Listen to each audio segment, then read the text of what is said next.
여러분 지난 주말에 시험은 다들 잘 보셨습니까? 시험 때문에 자, 인강 보고 있는 친구들도 이제 2022 대비 월간 한아름 5월달 강의가 어제 월요일 날 오픈했거든요. 꼭 풀어보시길 바라겠습니다. 마음이 울렁울렁 하실 겁니다. 그러면 이제 이 시험지를 여러분이 지금 배운 게 이제 미적분 학밖에 안 되고 학습량 자체도 사실은 기본서 전체 1회독에서 많으면 2회독 정도가 된 상태이기 때문에 사실은 시험지 자체의 난이도는 엄청 높은 건 아니에요. 근데 여러분의 아직 학습량 자체가 이제 그 시험지를 한 70, 80 맞을 때까지 학습량이 따라오지 못한 거죠. 그 첫 번째 이유가 되는 거고, 두 번째는 이제 무엇이 중요한지 이걸 모르는 거야. 내가 공부를 하는데 무엇이 중요한지를 잘 모르기 때문에 공부를 다 해야 될 것 같거든. 다 열심히 빠짐없이 다 열심히 봐야 될 것 같거든. 하기 때문에 복습을 할 때 뭐가 중요하지? 이거에 대한 경중을 파악하기를 아직 잘 모르는 거예요. 그래서 그거를 활용하기 위해서 익힘책이란 걸 만들어 주는 거예요. 선생님도 이제 예를 들어서 우리가 오늘 혹은 이번 주에 배워야 될 내용이 공간상의 곡선에 대한 내용이에요. 굉장히 배울 게 많아. 근데 여러분 곧 익힘책 나오죠? 지금 자료도 첨부파를 올려드렸으니까 그 자료를 보게 되면 실제 그 단원에서 출제되는 내용은 예를 들어서 한 10가지를 배우면 하나가 나오는 거야. 근데 그 10가지를 다 배워야 되는 이유는 그 한 문제를 풀기 위해서가 아니라 그 한 문제가 가장 많이 출제되는 유형이지만 남은 9가지가 어떻게 출제가 될지 모른다는 거예요.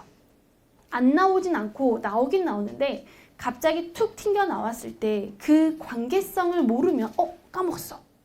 어떡하지? 버려야 되나? 그러면 안 되니까. 그 관계성을 파악하기 위해서 이 챕터별로 일종의 스토리텔링이 좀 필요하다고 생각을 해요. 우리가 이제까지 배웠던 거 사실 알고 보면 관련성이 아예 없는 걸 배운 건 아니었어. 이런 거라 생각합니다. 해서 이제 일단은 1200제라는 교재가 있고 편입수학 익힘책이라는 교재가 있는데 이 둘의 차이점은 예를 들어 내가 오늘 배워야 될 내용이 방향도 함수라는 거예요. 그럼 교재에 있는 내용이 더 사실은 어렵게 느껴져요.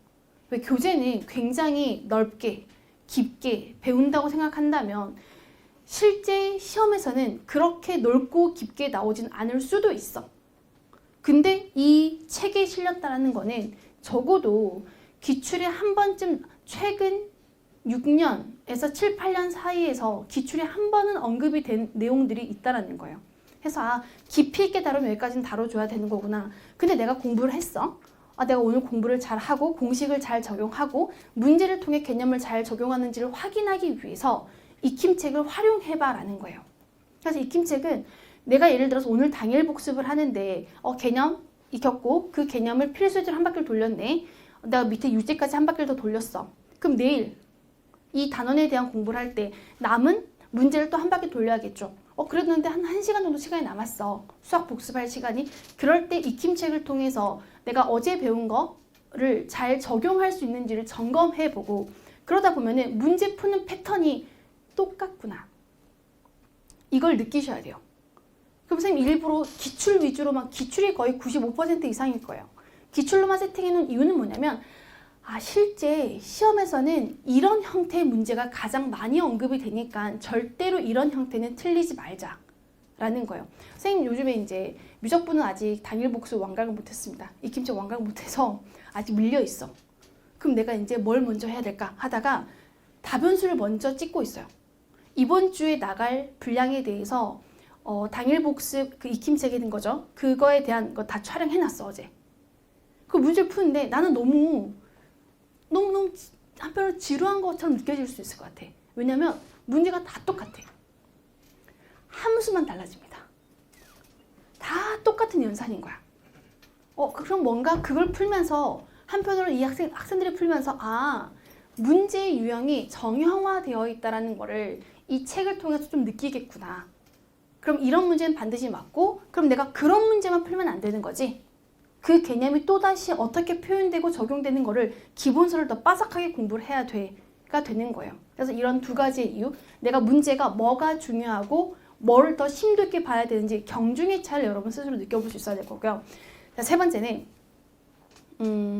기본서에 있는 문제들이 이제 많이 좀 아직 많이 익숙하진 않을 거야. 아직 많이 익숙하진 않겠지만 기본서에는 그 옆에 개념이 있고 그거에 해당하는 문제가 있기 때문에 이 개념을 이걸 이용해서 풀면 되는 거구나를 여러분 문제를 풀 때 이미 그 생각을 하고 문제를 푸는 거죠. 그러다 보니까 기본서는 그래 이거 막히면 얼른 개념 보고 막 한단 말이야. 근데 오르는 교재 같은 경우는 문제만 모아놨죠.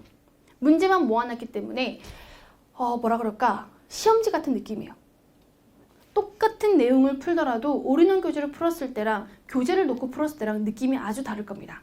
해서 내가 기본서 내가 당일 복습을 하고 내가 이제 2회독이 들어갈 거야 혹은 3회독이 들어갈 거야 라고 했을 때는 오르는 교재를 활용하는 거 추천합니다. 아주 많이 도움이 될 거고요. 합격생들도 작년에 오르는 교재를 10월 달에 받아봤거든요. 10월 달에 기본서 미적분 4, 5회독 했는데도 그 책 오르는 교재를 풀면 느낌이 너무 다르대. 마치 시험지로 혼나는 느낌이래. 시험지가 나를 혼내는 느낌. 너 그동안 어떻게 공부했어? 막 이렇게 물어보는 것 같은 느낌이래. 해가지고 오르는 교재 잘 활용했으면 좋겠다는 거. 그럼 1200제는 무엇인가요? 라는 또 질문인 거지. 이제 1200제는 문제풀이 수업 때 쓰는 교재인데 선생님 아직 이제 그 문제풀이를 풀로 현강에서 다 할 수는 없기 때문에 어쨌든 1200제라는 교재를 보게 되면 구성이 아예 다릅니다. 굵직하게 예를 들어 익힘책 같은 경우는 미적분을 40개의 유형으로 분류시켰어요. 그러면 1200제는 미적분을 한 8개 정도로 분류시킨 거예요. 미분법이 합성함수 미분, 음함수, 매개함수, 극곡선, 거듭제곱 형태 이런 역함수 미분 한 6가지로 분류가 되어 있잖아요. 이거 그냥 통틀어서 미분법 아니야? 그 차이인 거예요. 1200제는 미분법이라는 주제를 가지고 하는 거예요. 정적분의 도함수까지 7가지 주제예요. 그러면은 미분법이라는 주제를 가지고 그 문제들이 순서대로가 아니라 막 랜덤이에요. 이 미분법 나왔다가 이거 나왔다가 저거 나왔다가 나오는 거야. 10문제씩. 미분법만 10문제씩 10회가 있는 하프 모의고사로 진행이 되어 있어요. 그럼 내가 기본서가 한 3회독 정도 하면은 이제 뭐가 좀 중요한지 알 것 같아 라고 했을 때 또 스스로를 점검해야 될 시험지가 필요하겠죠. 그걸 매번 월간을 보게 되면 굉장히 좌절할 수 있어. 왜 이렇게 어려워? 나 아직도 멀었어? 할 수 있어. 그거를 1200제는 17년도, 18년도 기출만 가지고 모아놓은 거예요. 그럼 실제 시험에서 마찬가지 모의고사가 10회가 하프 모의고사 10회가 있으면 100문제죠. 그럼 1회부터 5회까지는 정말 난이도 중하에 해당하는 문제예요. 그럼 뒤로 넘어갈수록 난이도가 올라가는 거야. 그럼 내가 그냥 랜덤으로 내가 오늘 미분법 전체를 복습을 했어? 선생님 지난번에 미분법 복습하는 방법 설명해 드린 적 있죠? 1시간에 미분법 전체 다 복습할 수 있어야 돼? 그럼 내가 미분법, 나 그거를 시험지를 통해 복습을 할래 라고 했을 때 1200제를 활용해 보는 거예요. 적분법도 마찬가지인 거야. 모든 과목을 이제는 다 회독하고 나면 통합형으로 공부를 할 필요가 있어요.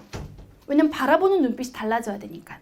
그래서 미분법 전체, 적분법 전체, 미분응용 전체, 최대체수 전체 이런 식으로 이상적분 전체, 무한급수 전체 이런 식으로 분류해 놓은 거기 때문에 1200제는 내가 지금 이걸 진행을 하면서 기본서 진행을 하면서 풀리기에는 좀 어려울 수 있어요. 문제에 대한 의도 파악을 못하기 때문에. 해서 1200제 같은 경우는 최소 기본서 2회독은 돼야 돼요. 그래야지 문제 푸는 게 의미가 있는 거니까. 그래서 그렇게 구성이 되어 있으니까 나는 사실 다 필요하다 생각하고 참 이런 구성을 잘했다고 생각합니다. 진도별 문제풀이도 필요한 거고 통합형 문제풀이도 필요한 거고 기본서는 기본세대로 가져가야 되는 거기 때문에 그렇게 잘 활용해 보시고 그래서 지난 토요일에 시험 보고 선생님한테 이제 선생님 상담해야 될 것 같습니다. 문제가 새도 하고 있습니다. 저 어떡하죠? 저 좀 챙겨주세요. 지금 챙기고 있는 중이야. 너희들의 멘탈을 내가 챙겨줄게. 그래서 그 시험지가 평균이 43점 정도 나왔었거든요. 근데 이제 이 시험지를 2년, 3년 전에 봤었어요. 인강으로 촬영하진 않았었고 2, 3년 전에 봤을 때 그때 평균은 39점이었습니다. 여러분이 한 문제 더 맞췄어. 갑자기 기분 좋아졌네? 갑자기 기분 좋아졌어? 평균 43점이라는 거는 시험지가 나는 이런 거야. 나는 여러분이 뭘 못하는지 알아. 어떤 부분을 놓치는지를 알기 때문에 그거를 함정을 툭툭툭 파놓은 거예요. 그래서 적분할 때도 적분 처음에는 됐어. 근데 중간이 막히고 뭐야 미분할 뭐 됐는데 또 막히고 음함수 미분 할 줄 알았는데 이게 또 막히고 뭐 이런 것들이 처음 스타트는 끊었는데 마지막 답을 내지 못했다라는 거는 수학이라는 게 어떤 단편적으로 생각을 해서 문제를 풀 수 있는 건 아니야. 내가 이제 이걸 왜 이렇게 풀어야 되는 거지? 여기서 내가 뭘 원하는 거지? 라는 거를 시험을 봐봤으니까 기본서를 복습할 때 내가 여기서 어디까지 이거서 끄집어낼 수 있는 정보는 어디까지일 것이냐 이런 거를 생각해 볼 필요가 있어요. 문제를 많이 푸는 것도 지금 당장 엄청 필요하지 않아요. 지금은 내가 이 명확하게 한 문제를 풀더라도 정확하게 그 개념을 어떻게 파악하고 이게 문제에 어떻게 적용되는지를 파악하는 게 훨씬 더 중요할 거예요. 그래서 공식 암기는 공식 암기대로 하고 이 개념을 내가 누군가한테 설명해 줄 수 있을 만큼 공부를 했으면 좋겠어요. 그러면 내가 이 개념을 설명해 줄 만큼 공부를 하게 되면 중대 이상 갑니다. 그 차이예요. 내가 문제를 풀어. 나는 무슨 말인지 알겠어. 설명은 못하겠어. 그러면은 중위권 갑니다. 문제를 공식을 외워서 풀어. 근데 그냥 막 외웠어. 그럼 이제 중하위권 갑니다. 딱 그 차이인 거야. 그래서 공부를 할 때는 내가 이 개념을 설명해 줄 수 있을 만큼 공부를 하라고 해서 그걸 하는 방법이 백제연습인 거야. 라는 거야. 일종의 내가 오늘 방향도 함수를 배우죠. 이 방향도 함수는 크게 굵직하게 두 개념으로 분류가 될 거예요. 그거를 내가 써내려갈 수 있는 글짓기를 하는 것처럼 그런 느낌으로 공부를 하시면 훨씬 더 수학을 받아들이기 편할 거예요. 적용하기도 편할 거고. 그래서 그런 얘기를 해주고 싶었습니다. 아마 힘들 학생들이 많이 있어서. 그래서 그 점수는 여러분 이 똑같은 시험지를 나중에 파이널쯤에 한 번 더 풀어보세요. 그때는 단언컨대 80 이상 나옵니다. 우리 지금 조교가 지금 이제 중대서가당 이 조교가 그 조교가 풀었던 시험지예요. 2년 전에. 선생님 제가 풀었어요? 네가 풀었던 시험지야? 그래요? 제가 그때 65점만 나왔는데 그 당시 65점이었어요. 근데 내가 이번에 여러분 시험 보기 일주일 전에 풀어봐라고 줬거든요. 그때 한 문제 틀렸어요. 함정에 빠진 거지. 절대값의 함정에 빠져가지고 틀렸어. 그럼 여러분도 마찬가지. 이게 지금은 요거 앞에만 보기 때문에 그 뭐가 중요한지 몰랐어. 근데 11월 달에 전 과목을 다 배우고 나면 나 이제 뭐가 중요한지 알아. 훨씬 더 지금하고는 다른 결과가 나올 거니까 믿고 하시면 됩니다. 아시겠죠?